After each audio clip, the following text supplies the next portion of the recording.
Bien, y estamos recibiendo con muchísimo gusto a la antropóloga chilena Antonia Mardones, doctora en Sociología y académica de la Universidad de Tarapacá. Un gusto tenerte con nosotros esta mañana en TV Ciudad. Bienvenida.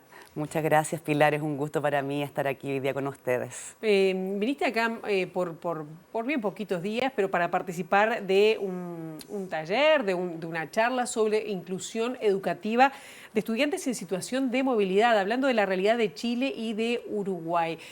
Cuando hablamos de situación de movilidad, es migración, en este caso internacional, ¿no? Sí, nos estamos refiriendo a estudiantes en la educación primaria y secundaria que han llegado y se han insertado en el sistema escolar desde otros países de América Latina, en su mayoría en ambos países. Fue una charla que trató sobre el tema de Chile y de Uruguay. Claro, ¿y cómo se da esa característica de recibir al país que recibe, pero sobre todo eso que implica esa adaptación necesaria del sistema educativo a los escolares de otros países? Claro, justamente conversamos mucho sobre ello porque tanto Uruguay y Chile tienen políticas, tienen un sistema que es bastante inclusivo en el sentido de que existen políticas para darle acceso a todos los estudiantes independientes de su nacionalidad o de su estatus migratorio.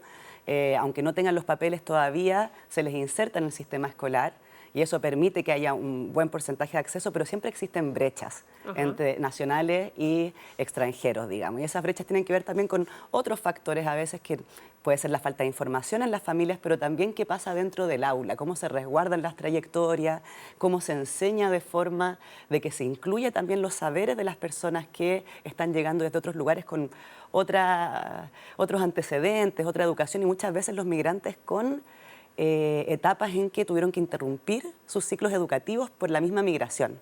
Entonces ahí hay desafíos muy importantes de los cuales conversamos sobre qué están haciendo las escuelas y qué puede hacer el Estado para asegurar que esos niños y jóvenes, en el fondo, acceder e integrarse de buena forma en las escuelas. Claro, ¿y cuáles son las mayores dificultades que se enfrentan, esas brechas principales, sobre todo, bueno, en todas las edades, ¿no? Pero en niños capaz que es más fácil, pero los adolescentes puede ser más complejo. ¿Cuáles son?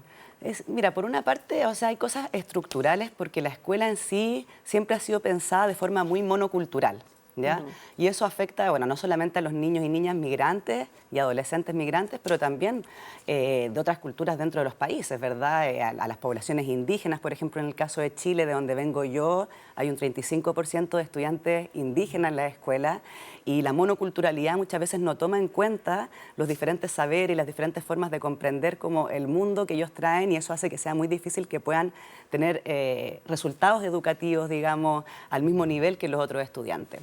Y en el caso de los migrantes vemos que se replica eso y vemos que, claro, hay formas en que se puede enseñar integrando un poco más esa diversidad, haciendo que en el fondo no sea el niño, la niña, el adolescente el que tenga que adaptarse al nuevo contexto, sino que el contexto adaptar sus contenidos curriculares, sus formas de enseñar para que sean más diversas y permitan el aprendizaje de todos en forma más igualitaria. Claro, ¿y de qué manera, por ejemplo, todo el equipo docente, maestras, profesores, pueden acompañar ese proceso? ¿Debe haber una política de Estado? ¿Hay en Chile? ¿Hay en Uruguay? Sí, hay políticas de Estado en ambos países, pero muchas veces vemos que hay una brecha entre lo que dice la política, ¿verdad? Que puede ser muy linda y hablar de inclusión, de interculturalidad, y cómo esta llega a los establecimientos educativos, al aula, que tiene que ver muchas veces también con falta de recursos, con que no son temas prioritarios para el Estado y no se inyectan los recursos necesarios para poder hacer estos procesos de inclusión. Estamos hablando, como decía, también de estudiantes que vienen con brechas educativas muchas veces porque se interrumpió su escolaridad, pero además vienen con historias de migración que implican muchas veces trauma, lo que le llaman el duelo migratorio, el dejar atrás sus familias, sus comunidades, muchas veces caminos, trayectorias migrantes que son complejas, que tuvieron que cruzar quizás por tierra, que vivieron cosas y llegar a un lugar que a veces puede ser un poco hostil la llegada. Entonces ahí también vemos que los docentes requieren mayor formación, no solamente en la parte curricular y de contenido, sino en la contención emocional. Se requieren también expertos y poner recursos para que puedan haber personas que acompañen los procesos más emocionales, psicológicos de adaptación de estos niños.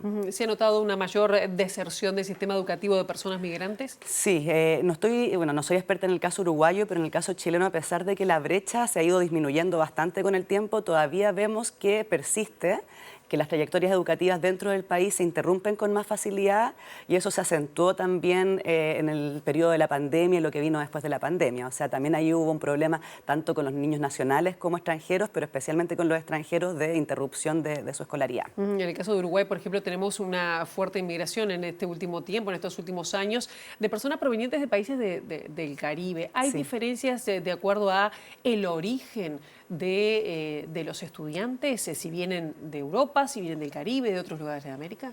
Claramente, porque en la sociedad existen prejuicios, a veces no explícitos, pero que están ahí en torno a qué migrantes son los más deseables, los más buenos, los que están llegando, que se cree que son una contribución y pueden ser de repente de estos prejuicios que uno tiene insertos sin reconocerlos abiertamente, pero persisten prácticas racistas también en las escuelas ya, y cuando vienen migrantes que son del Caribe, que quizás culturalmente o que físicamente se ven más diferentes a los otros niños, van a tener muchas veces más dificultades para insertarse si es que no tienen una buena guía de los docentes, de la comunidad educativa para educar también en el antirracismo, en la comprensión de la diferencia, etcétera. Claro. Sí.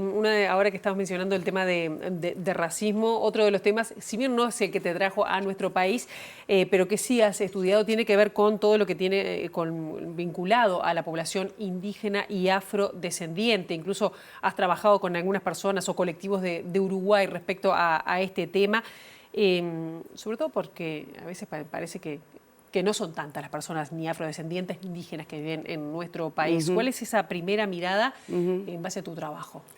Sí, bueno, mi tesis doctoral la hice justamente sobre población afrodescendiente y reconocimiento estatal en Argentina y en Chile, que comparten características que yo creo que también comparten un poco con Uruguay, que no es mi especialidad, pero entiendo que también existe acá una cierta construcción del relato de nación que ha invisibilizado a estas poblaciones más minoritarias y que se ha construido en torno a una idea de cercanía a lo europeo. ¿Ya? Entonces, estas poblaciones que sí existen en Argentina, en Chile, en Uruguay, por supuesto, ¿verdad? Que entiendo que llega casi al 10% de la población afrodescendiente, en general se mantienen marginadas, excluidas y han tenido que luchar por mucho tiempo para poder recibir reconocimiento y que se reconozca también la inequidad estructural que viene desde la época colonial. Y claro, acá yo tuve dentro de mi trabajo doctoral, también entrevisté a gente de otros países. Acá creo que el primer parlamentario afro-uruguayo, que es Edgardo Ortuño. Hoy ministro de Ambiente. Hoy ministro de Medio Ambiente. Claro, yo lo entrevisté cuando era parlamentario. También a Romero Rodríguez, que fue uno de los fundadores de Mundo Afro y que ha sido un referente muy importante a nivel latinoamericano, digamos, en el movimiento afrodescendiente.